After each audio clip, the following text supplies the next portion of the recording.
Bonsoir, voici les titres de l'actualité de ce 23 mars. Dans le souvenir des 6 millions de juifs victimes de l'Holocauste, le pape Jean-Paul II se recueille au mémorial de la Shoah, Yad Vashem.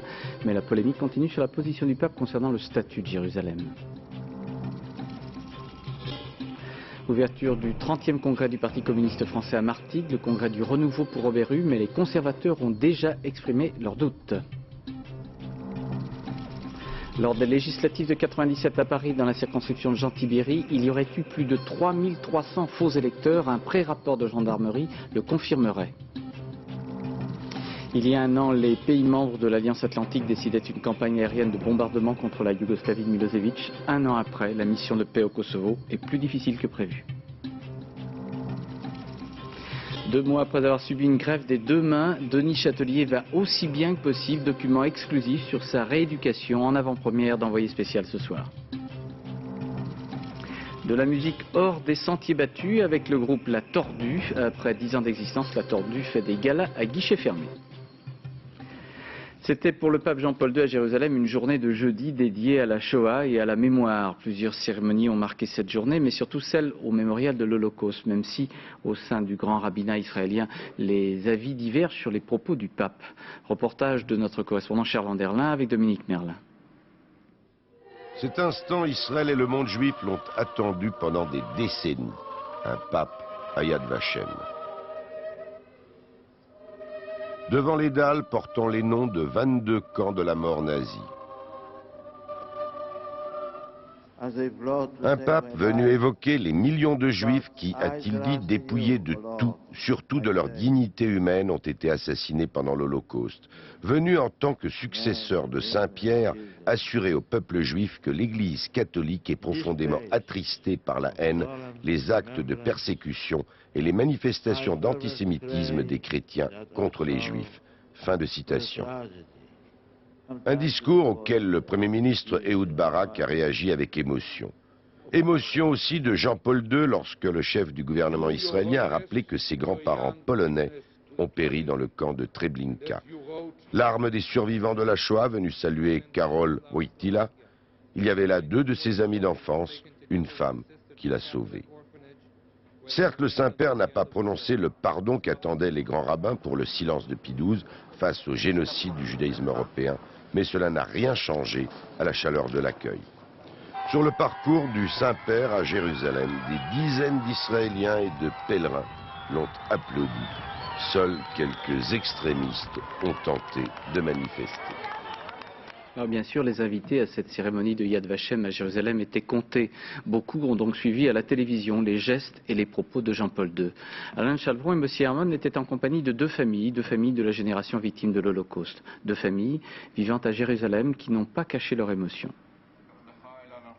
À midi en Israël, tous les hommes et femmes de cette génération, celle de l'Holocauste, se sont installés devant leur petit écran pour voir Jean-Paul II à Yad Vashem.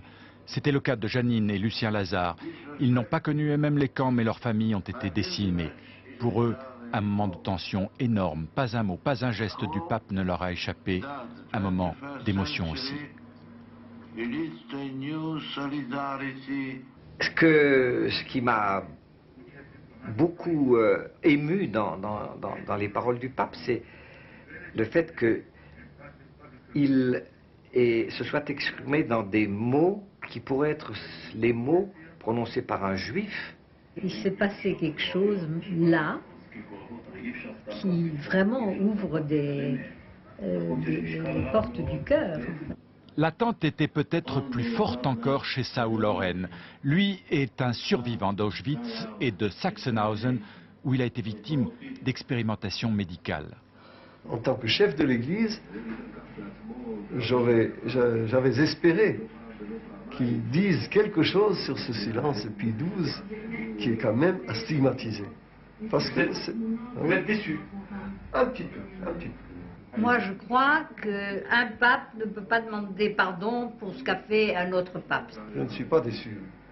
Au point de négliger tout le reste, pas du tout. Je trouve extraordinaire ce qu'il a dit, ce qu'il a fait, son comportement, sa gentillesse, son identification avec nous, extraordinaire. Pas de doute, Jean-Paul II a réussi son examen de passage de Yad Vashem.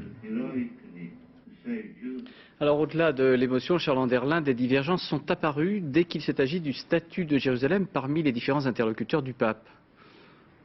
Oui, la politique n'a pas été absente de cette journée. En toute occasion, les dirigeants israéliens ont rappelé leur position sur Jérusalem. Jérusalem, capitale éternelle, réunifiée de l'État d'Israël. Ce matin, au cours de la réception chez le président de l'État, un chanteur est venu entonner une chanson sur Jérusalem. À Yad Vashem, à 2 reprises dans son discours, M. Barak, le Premier ministre, a rappelé Jérusalem, capitale éternelle d'Israël. Et puis, un peu plus tard, en fin d'après-midi, à Notre-Dame, le grand rabbin Lau, le grand rabbin d'Israël, a prononcé un discours. Il a rappelé encore une fois la position d'Israël, mais très vite, le cheikh musulman, le cheikh Taïsir, qui est le président des tribunaux islamiques de Cisjordanie, est intervenu, il a violemment protesté, il a rappelé, lui, la position palestinienne. D'ailleurs, il y a un accord entre l'OLP et le Vatican au sujet de Jérusalem. Il s'agit d'une solution équitable pour l'avenir de Jérusalem. En tout cas, ça a été effectivement, c'est toujours le grand problème à l'ordre du jour dans les relations entre le Vatican et Israël. Merci Charles. Le 30e congrès du Parti communiste français s'est ouvert aujourd'hui à Martigues par une chanson de Léo Ferré, l'affiche rouge, mais il n'y avait pas de drapeau de cette couleur, pas de faucille, pas de marteau pour décorer la salle. Le parti veut afficher un renouveau, une nouvelle dynamique, même si parmi le millier de militants présents, les plus conservateurs ont déjà pris la parole. Voyez le reportage d'Alban Mikosi et Diane Richard. Pour se rendre à Martigues, le Parti communiste avait loué un TGV spécial. En quelque sorte, voilà les délégués embarqués à toute vitesse sur les rails de la mutation, le projet mis en pratique par Robert Hue. Au moment où s'ouvre ce 30e congrès, le numéro 1 du parti sait que le débat général va être parfois rude, occasion principale offerte aux opposants pour exister. Bref, ce qui constitue la raison d'être et d'agir d'un parti communiste, raison d'être qui ne peut se décréter par décret en congrès, fût-il un congrès qu'on qualifie d'avance d'historique, ce qui est évidemment grotesque de prétention. On voit que les délégations ont été triées, ça n'exprime pas du tout ce qui s'est passé dans les sections, dans les cellules et même dans les conférences fédérales, qui ont été beaucoup plus agitées que ce qui se passe aujourd'hui. Il y a une opposition beaucoup plus importante qu'on ne veut le dire, et c'est un congrès qui est quand même assez unanimiste. Environ 20% des militants communistes ne se reconnaissent pas dans la politique de Robert Hue. Face à ces critiques, le numéro 1 du PC veut afficher sa sérénité. Il faut les écouter, il faut savoir écouter. Maintenant, je suis très confiant sur la suite du congrès qui va confirmer ce qui s'est passé dans les conférences fédérales, parce que je crois qu'il y a beaucoup d'intérêt pour cette novation très forte, celle qui va permettre de voir émerger ici un nouveau parti communiste. Faute de coordination entre eux, les minoritaires ne parviennent pas à s'organiser en un véritable contre-pouvoir. Maxime Grémetz a appelé de ses vœux la création d'un réseau alternatif, mais il n'est pas sûr du tout qu'il soit entendu. Et Arlette Laguillet, qui était invitée à ce congrès, s'est réjouie que le PCF veuille rester communiste. Du côté du PS, c'est ce soir à la Mutualité à Paris que les militants socialistes assisteront au face-à-face des 2 candidats à la candidature pour la mairie, Bertrand Delanoë et Jacques Lang. Quant à Jean Tibéry, il est de nouveau sur la sellette avec les conclusions d'un pré-rapport de gendarmerie où il serait avéré que quelques 3300 faux électeurs auraient voté dans la 2e circonscription de la capitale lors des élections législatives de 1997. Dans ce dossier, aucune mise en examen n'a pour l'instant été prononcé. Olivier Caroff et Pascal Caron détaillent quelques éléments sur ces faux électeurs. Soirée du 2e tour des législatives de 97, Jean Tibéry vient de sauver son siège de député. Il a 2725 voix d'avance. La reconnaissance de mon intégrité. Mais ce jour-là, plus de 3000 électeurs inscrits en fraude ont voté. Une enquête de gendarmerie le démontre, une armée de fantômes s'est rendue dans les isoloirs du 5e arrondissement. À voter. Ces fantômes, Jean-Philippe Imarijon les connaît bien. Comme avocat, il a suivi le dossier pendant 3 ans. Aujourd'hui, il signe un livre sur l'affaire, une visite guidée au village de la fraude électorale. Des faux électeurs, il en a trouvé dans cet hôtel délabré, dans la mairie du 5e, dans cette entrée de parking et même dans le bac à fleurs de la rue Mouffetard. Ici, jusqu'en 1998, il y avait une famille de 4 personnes sur cette margelle Et devant le Conseil constitutionnel, l'excuse donnée par M. Jean Tibéry de cette domiciliation était celle d'une baraque qui faisait 7,40 m, qui a existé jusqu'en 1986 et qui aurait domicilié 4 électeurs. Élection pourtant validée par le Conseil constitutionnel. Mais son enquêteur l'admettra plus tard, nous sommes arrivés à un chiffre de 800 faux électeurs présumés. Il est bien évident que notre méthode d'investigation est restée assez grossière. Pour Lynn Cohen-Solal, candidate à l'époque contre Jean Tibéry, le Conseil constitutionnel a fait une faute. Même 800 électeurs faux, c'est quand même 800 électeurs faux, ça veut dire qu'il y a une fraude. Effectivement, on ne savait pas que c'était 4000 ou 7000, mais c'était quand même des fraudes. Donc quelque part, le Conseil constitutionnel a validé un député en sachant qu'il y avait eu des fraudes. Jean Tibéry commence à avoir l'habitude des questions sur les faux électeurs. Pour lui, le rapport des gendarmes est un non-événement. C'est des chiffres qui étaient sortis il y a 2 ans, 3 ans, 4 ans. Ils reviennent là-dessus. Alors il y a une instruction en cours. Il n'y a rien de nouveau dans tout ça. Les progrès de l'enquête pénale pourraient pourtant avoir un effet inédit, un nouvel examen par le Conseil constitutionnel du cas Tibéry. Une ordonnance de non-lieu au bénéfice de Patrick Balkany. Il s'agit de l'affaire de détournement de fonds publics dans la gestion du comité des œuvres sociales de la ville de Levallois-Perret, dont M. Balkany était le député-maire. Dans ce dossier, M. Balkany est donc lavé de tout soupçon. Le maintien du service public, la défense de l'emploi et plus généralement l'avenir de la région de Decazeville dans l'Aveyron ont motivé plus de 2000 personnes cet après-midi. La manifestation a été organisée alors que la fermeture des mines de charbon et la suppression de certains services publics sont programmés dans cette région. Reportage Jean-Bernard Schmitt avec Jean-Yves Blanc. Tous manifestent pour le maintien de leurs gares, pour leurs écoles aussi, pour leur hôpital, leurs services publics, bref, pour que la ville continue à vivre normalement. Malgré les crises, les désillusions qui ont marqué tout le bassin de Decazeville. On n'a jamais que vu des grèves, des manifestations, parce qu'on n'a jamais été entendu et qu'on n'a jamais pu redévelopper quelque chose ici. Quelque chose pour remplacer ça, la mine. Ici, le paysage tout entier rime encore avec elle. Au temps de la splendeur, il y a 40 ans, le charbon faisait vivre 6000 mineurs. Ils sont aujourd'hui 150, comme Gilles a travaillé là. Plus pour longtemps, l'exploitation prendra fin en 2001. Mon père a fait son temps à la mine, moi j'ai fait mon temps à la mine, et tous mes camarades autour de moi, tous les gens que je connais ici, bon, la mine c'était quand même un point d'ancrage fort. Autre symbole, autre inquiétude. Au-delà de la mine qui disparaît, les habitants du bassin de Decazeville ont peur de perdre un à un leur service public, sacrifié sur l'autel de la rentabilité. L'hôpital et la maternité sont menacés. Si on ne peut plus naître ici, alors on ne pourra probablement plus vivre ici, plus travailler ici, et c'est plus ou moins la mort du bassin qui est programmée. Pourtant, certains refusent toute idée de fatalité.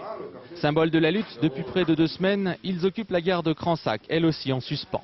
Pour eux, pas question de lâcher, il existe des solutions pour la région.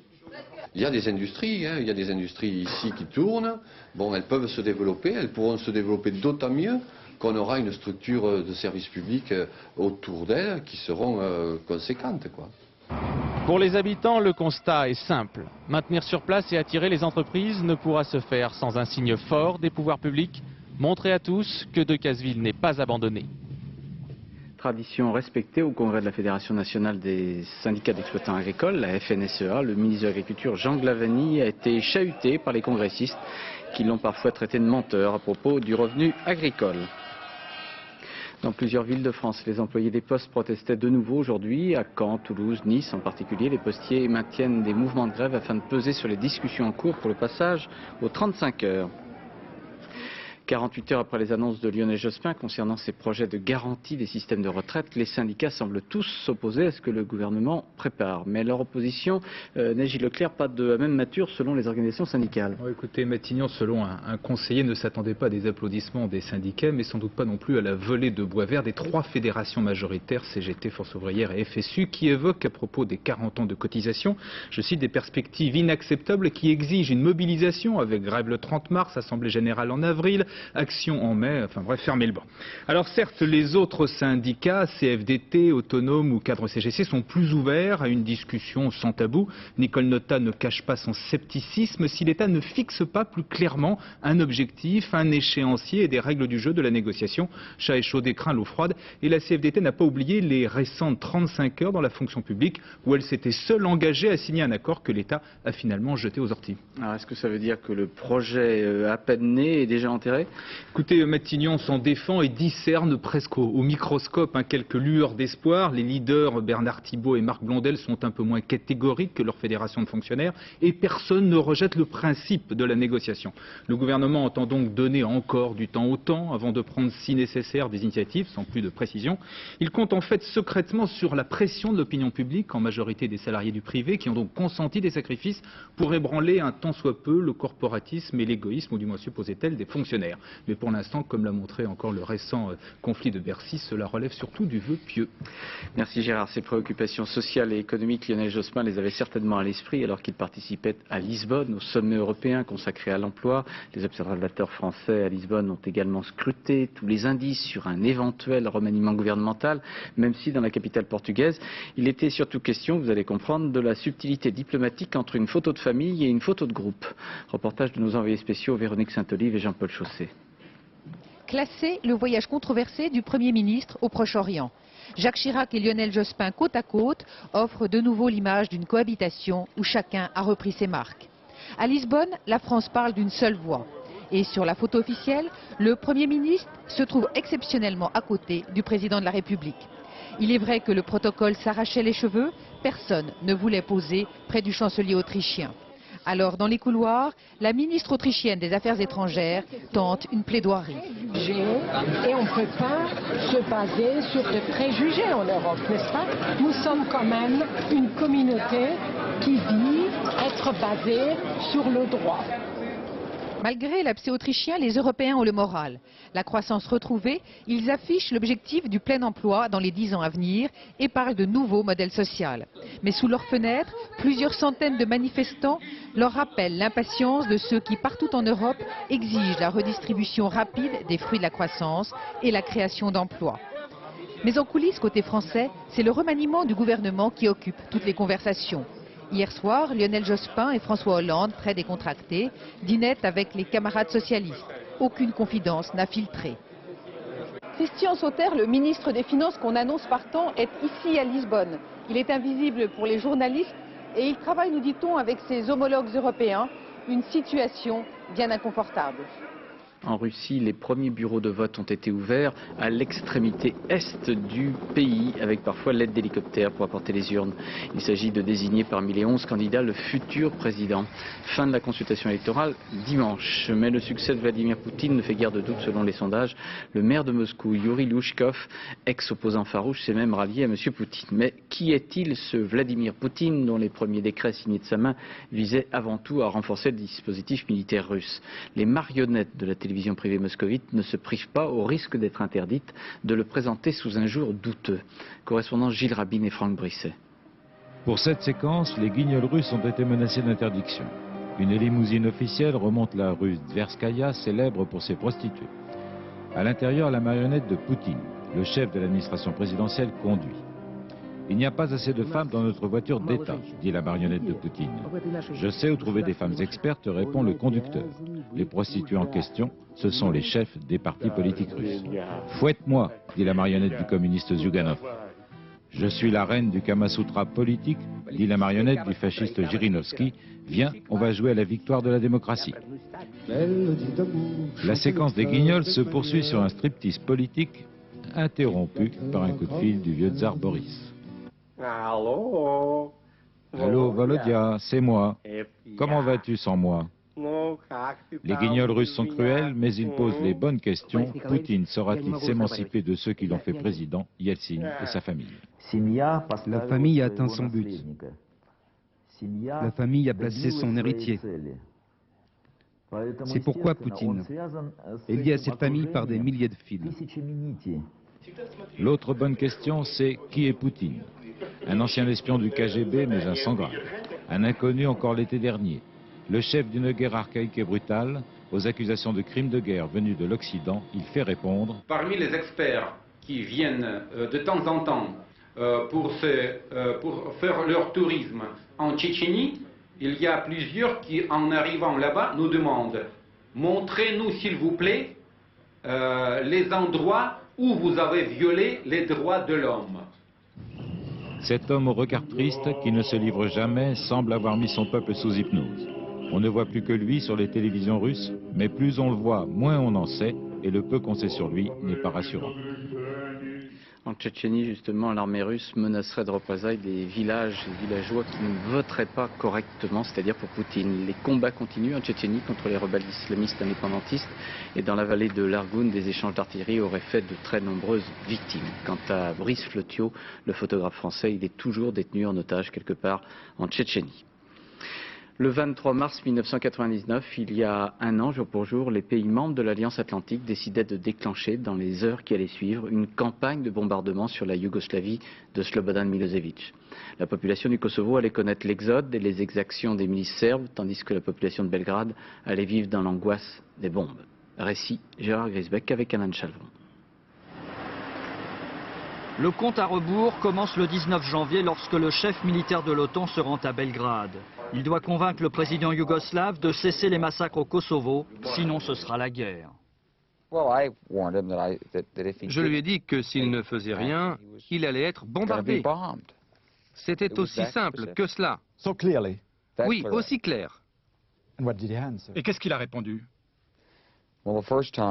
D'abord, il a plus ou moins haussé les épaules et a dit « Bon, Général Clark, l'OTAN doit... » Je l'ai interrompu. Monsieur le Président, je lui ai dit « Vous ne voulez pas être bombardé par l'OTAN. » Il a répondu « C'est vrai. » Alors, je lui ai dit « Vous devez faire quelque chose. » À la fin de la rencontre, les ministres du gouvernement serbe sont venus vers moi et ils m'ont dit « Vous voyez avec quoi on doit vivre ?»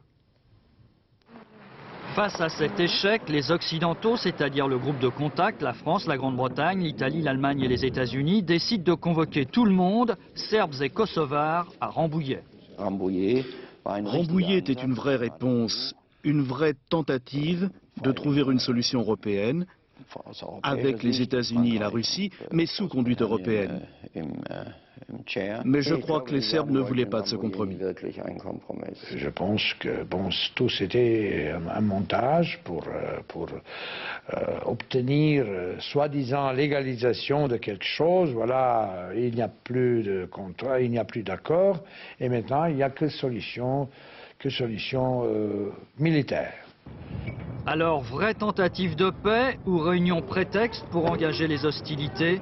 L'américaine Madeleine Albright est en tout cas bien va-t-en-guerre. Si les discussions échouent parce que les Serbes ne disent pas oui, nous aurons des bombardements. Mais pour déclencher les hostilités, il faut mettre les Serbes à la faute. Or, à la fin de Rambouillet, Serbes et Kosovars refusent tous deux les propositions occidentales. Si les discussions échouent parce que les Albanais ne disent pas oui non plus, nous n'aurons pas à les défendre et de fait, il n'y aura pas de bombardement sur la Serbie. 3 semaines plus tard, la réunion de Kléber débouche sur un tout autre résultat. Les Albanais signent, les Serbes, eux, refusent. La guerre est maintenant inévitable. Et demain, le secrétaire général de l'OTAN, George Robertson, et le commandant suprême des forces alliées en Europe, le général Wesley Clark, seront au Kosovo, 1 an après le début d'une guerre, mais aussi 8 mois après le début d'une mission de paix des Nations Unies très difficile. Anne Ponsinet et Gilles Jacquier reviennent du village de Mijalic, c'est entre Pristina et Mitrovica, au Kosovo. C'était il y a 1 an, quelques jours avant les frappes de l'OTAN. Les habitants de Mijalic regardaient brûler leurs maisons au loin. L'armée yougoslave menait une offensive contre Lučeka, au nord de Pristina. Depuis, ils sont revenus chez eux. 1 an plus tard, la maison d'Aslan a retrouvé un toit. Il n'a pas assez d'argent pour réparer le reste. Le toit, c'est une association arabe qui m'a donné les matériaux, mais j'ai rien pu faire de plus. Bien avant la réconciliation avec les Serbes, le souci numéro 1 des Kosovars d'aujourd'hui, c'est la reconstruction. 100 000 maisons ont été détruites. Il y a 1 an, cette région était encore mixte. Nous avions rencontré des villageois des 2 communautés. Bayram, l'Albanais, jugeait la coexistence correcte, mais de plus en plus tendue. Avec son voisin serbe, il partageait au moins une chose, l'inquiétude. Un an plus tard, la maison rose du Serbe est en ruine. Les Albanais se sont vengés. Bayram explique qu'après le début des frappes, son voisin lui faisait peur. Il avait revêtu l'uniforme et il sortait comme ça. Alors moi, j'avais dû éloigner mes enfants du village. Et puis, il y a eu l'exode. Les Albanais, si vous revenez, on vous brûlera comme vos maisons. Ce graffiti, Bayram l'a découvert à son retour. Il se rassoit au même endroit qu'il y a un an pour raconter. Parti le 27 avril, chassé, séparé de sa famille, emprisonné, il a finalement été expulsé en Albanie. Un cauchemar. En un an, la sœur de sa femme a été tuée, presque tout le village a brûlé, conséquence plus ou moins directe des frappes. Mais Bayram estime encore aujourd'hui que c'était la seule solution. Ils auraient continué à vouloir nous assimiler, les Serbes, à fermer nos écoles, c'était leur projet. Ils ne pensaient à rien de bon pour nous. L'opinion du Serbe qui habitait dans cette maison, nous ne la connaîtrons pas. Un an plus tard, il n'est plus là. Il reste des Serbes au Kosovo, mais pas ici. Et dimanche, dans l'édition de 20h, présentée ici même par Béatrice Schoenberg, nous vous présenterons, en compagnie des envoyés spéciaux de la rédaction de France 2 au Kosovo, je vous présenterai une édition spéciale avec Bernard Kouchner et le général de Saki. Un nouveau directeur général pour le Fonds monétaire international, c'est l'Allemand Horst Köhler. Il était le président de la Banque européenne pour la reconstruction et le développement. Le document qui va suivre est exceptionnel puisqu'il marque une quasi-résurrection, celle de Denis Châtelier, peintre en bâtiment. Il y a 2 mois et demi, cet homme a subi une greffe des 2 mains suite à un accident lors de la fabrication d'une fusée artisanale. Depuis, il suit une rééducation dans un centre, le Val-Rosé, près de Lyon, avec les services de l'hôpital Édouard Herriot, où il a été opéré. Une équipe de France 2 avec Virginie Fichet et Philippe Fivet a pu suivre une journée complète d'exercices effectués par Denis Châtelier. C'est émouvant et spectaculaire. Voilà. Chaque jour est désormais l'histoire d'une conquête, d'une volonté inébranlable. Et quand j'aurai bien la pince de la main droite, je me débrouillerai tout seul avec la main droite. Là, je me fais avec les deux. À 33 ans, Denis doit tout réapprendre. Les gestes les plus simples sont devenus pour lui un parcours d'obstacles. 4 années ont passé depuis son amputation. Son cerveau se souvient à peine de ses mains. L'image de la main dans le cerveau était modifiée, avait pratiquement disparu et le coude et l'avant-bras avaient pris la place de l'image de la main au niveau cérébral. Depuis 2 mois, les équipes de kinésithérapeutes s'emploient donc à reprogrammer ce cerveau. Essaie de ressentir au niveau de ton poignet ce qui se passe. Ça tire, je ne sais pas ce que ça peut faire, mais tu regardes bien. Ça tire sur les tendons du poignet. Comment? Ça tire sur les tendons du poignet. Ça tire sur les tendons du poignet. Donc, essaye de percevoir, ressentir pour mémoriser. Les séances d'ergothérapie favorisent d'abord cette rééducation cérébrale, préalable indispensable à tout progrès. Là, ça picote. Les connexions nerveuses repoussent de 1 à 2 mm par jour dans les avant-bras de Denis. Donc il y a tout ça comme progrès en régénérescence. Travail de la dextérité des mains, stimulation électrique des muscles, la journée s'écoule ainsi, au rythme des exercices. 6 à 7 heures par jour. Allez, tire. Allez, encore. Le petit problème auquel on se heurte, c'est que bien souvent, les rétractions des fléchisseurs se font et la main progressivement se ferme. Lutter contre la nature de ces nouveaux membres et pour les apprivoiser, accepter la douleur pour allier. Non, ça va, c'est supportable. Au départ, quand on manipulait tout, ça tirait, ça chauffait, ça se tendait. Et j'étais content, même que ça me faisait mal, j'étais content. Et je dis au moins c'est vivant, ça marche. La rééducation durera au moins 18 mois et même s'il ne retrouve qu'une motricité réduite, le papa qu'est Denis s'estime déjà comblé. Finalement, il s'est penché sur moi, il me fait papa, main, et puis il s'est penché, puis il a fait un bisou sur une plate. Ça m'a fait chaud au cœur, ça m'a versé même les larmes, j'étais heureux, Heureux, davantage encore lorsque certains exercices lui rappellent que dans quelques mois, ce sont ses enfants eux-mêmes qui pourront lui servir de professeurs. Et ce soir, le document complet concernant cet homme vous sera proposé dans Envoyé spécial en exclusivité. 2 jours après l'accident d'un train à Saint-Galmier dans la Loire, près de Saint-Étienne, des opérations de levage des wagons accidentés sont effectuées, tandis que l'on tente de contenir les produits toxiques dangereux que transportait ce train. Par précaution, 1 millier de personnes riverains auraient été évacuées. Reportage Didier Guyot et Marc Bury. Une immense grue de 250 tonnes, des techniciens en combinaison de protection et au bout du câble un wagon avec à bord 23 tonnes d'acide fluorhydrique. L'opération est dangereuse. Soulever la cuve, la sortir de la berge où elle était tombée et la reposer délicatement en espérant qu'elle ne se déchire pas. En quelques minutes, l'opération est réussie, l'acide ne s'est pas échappé. Nous pouvons confirmer que le wagon à ce stade ne fuit pas. Nous n'avons constaté aucune fuite, aucune rupture bien évidemment, puisque c'était une des craintes qu'on pouvait avoir. Et donc par conséquent, normalement, les choses devraient bien se passer jusqu'à demain, jusqu'au transvasement. Mardi, 19 wagons ont déraillé. Fort heureusement, aucun produit toxique n'a été libéré. Mais comme le risque existe lors des manipulations, les autorités ont préféré évacuer 1 millier de riverains. Vous êtes dans le périmètre interdit. Donc c'est encore remballe alors. Bah, écoutez, il n'y a plus qu'à remballer et en principe... Patrouille de gendarmes pour vérifier que nul n'était aujourd'hui dans la zone interdite. Une maison de retraite a été évacuée, un collège fermé, le tout dans le calme et sans panique. La population s'est posé des questions à juste titre et dans la mesure de nos moyens, mais après qu'on soit renseigné auprès de gens compétents, on a effectivement dédramatisé ce qui aurait pu être une psychose collective. Ça n'a pas été le cas et je trouve que c'est une très bonne chose et que les gens sont beaucoup plus adultes qu'on pourrait le croire. Ce soir, les habitants ont pu regagner leur domicile, mais demain il faudra à nouveau évacuer pour la journée. Demain, les techniciens vont en effet vider le wagon pour transvaser l'acide, une opération également délicate. L'Agence mondiale antidopage qui se réunissait hier à Lausanne a rejeté la candidature de la ministre française de la Jeunesse et des Sports, Marie-Georges Buffet. Officiellement, on parle d'un problème administratif, mais en fait, les positions de Mme Buffet en faveur d'une lutte très sévère contre le dopage auraient indisposé plusieurs dirigeants des mouvements sportifs européens. Du sport pour le dernier match du tournoi des 6 nations France-Italie, ce sera le 1er avril au Stade de France. Bernard Laporte a trouvé 22 joueurs, vous voyez équipe avant et ensuite vous allez voir les arrières. Pour l'instant, ils sont tous en bon état. On notera le retour du Toulousain Alain Penaud, c'est ceux de Richard Dourte, Olivier Magne et Thomas Castagnette. Après le rugby, le foot, avec la liste des 18 joueurs de l'équipe de France retenus par Roger Lemaire pour le match amical contre l'Écosse le 29 mars prochain à Glasgow. Ludovic Juilly, le monégasque, et Thierry Henry d'Arsenal sont aux avant-postes de cette équipe de Roger Lemaire.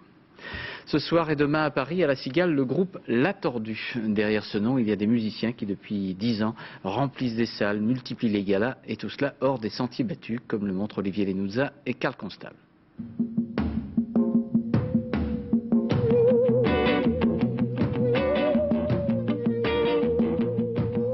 Les vagabonds de la chanson française. Ils ont écumé les bars de Bretagne, les arrière-salles de Ménilmontant, multiplié les tournées à travers la France. Les émissions de variété les boudent, les programmateurs radio les ignorent. Et pourtant, tous leurs concerts font salle comble. La Tordue compte des dizaines de milliers d'admirateurs. Une seule explication à ce succès. Les concerts, on a fait, ça fait 10 ans qu'on tourne. Je sais pas, on a dû faire entre 800 et 1000 concerts, donc voilà quoi, on touche des gens par les concerts. En 1997, La Tordue conviait Louise Attaque à chanter en première partie de ses concerts. Les mots se consumant dans la nuit de tes yeux. Dis-moi encore les mots incendies qui brûlent nos vies, nos jours. La Tordue, Louise Attaque, point commun, ignorer les dictats des maisons de disques. On a un œil sur tout, quoi. On s'occupe autant des paroles que de la musique, que de l'image du groupe, que des... On est vraiment... on a la chance d'être libre, enfin on s'est donné cette chance. Un passage en studio pour enregistrer un 3e album, et les voilà repartis sur les routes de France pour une nouvelle tournée. Qu'un point sur les i du chagrin de la vie, c'est qu'une chose de la vie qu'on arrose, qu'on oublie, joli mot. La Tordue poursuit son petit bonhomme de chemin, chemin de traverse dans la chanson française, et trace leur sillon, leur micro-sillon, sans s'occuper du reste. Et le 3e album que vient de signer Olivier Lenouza s'appelle Le Vent t'invite, le voici. Jean-Pierre Leroux vient de vous le montrer. La météo est quinquagénaire. Aujourd'hui à Genève, l'Organisation météorologique mondiale fêtait son 50e anniversaire avec une préoccupation essentielle, le réchauffement climatique et ses conséquences, mais avec aussi des moyens d'observation de plus en plus efficaces, comme le rappelle Patrice Drevet avec Vincent Ferreira. On va voir Patrice Drevet un peu plus tôt que d'habitude.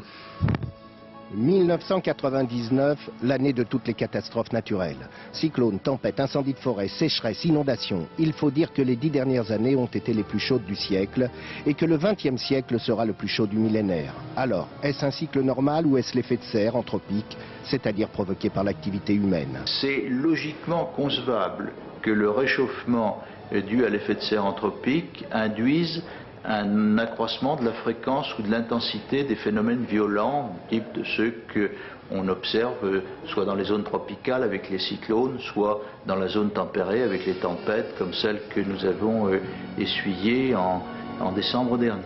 Une tempête qui a surpris la France en pleine fête de fin d'année. Une centaine de victimes, forêts dévastées, routes coupées, des organisations dans une société peu habituée à l'ampleur d'une telle catastrophe. Et ce n'est pas fini. Une sécheresse exceptionnelle touche en ce moment même le sud-est de la France, l'Italie et l'Espagne. Tout cela sera-t-il un jour prévisible ? Le progrès dans la modélisation numérique, qui est un progrès continu, appuyé à la fois sur les efforts des chercheurs et aussi sur la puissance des ordinateurs dont ils disposent, va permettre de maîtriser très rapidement la prévision précise de ce type d'événement. D'autant plus que les premières prévisions météo, sérieuses, datent de la fin du 19e siècle. C'est donc une science toute récente. Toujours est-il qu'en un siècle, la Terre s'est réchauffée de près de 1 degré d'après l'Organisation météorologique mondiale. Et cela, ce n'était pas prévisible.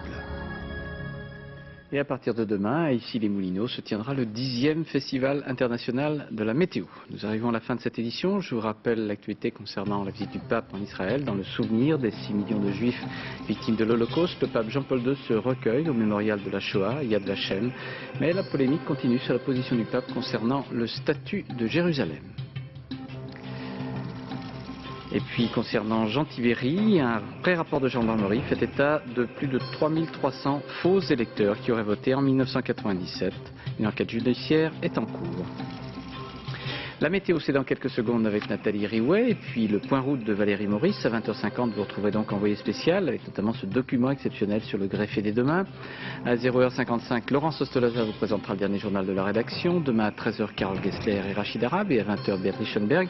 Et puis je vous signale Savoir Plus Santé, le magazine, samedi prochain à 13h50 sur thème Peut-on maigrir vite et bien? Je vous le signale, car dès demain, au standard de SVP, vous pourrez poser vos questions. C'est le 01 47 87 87 87.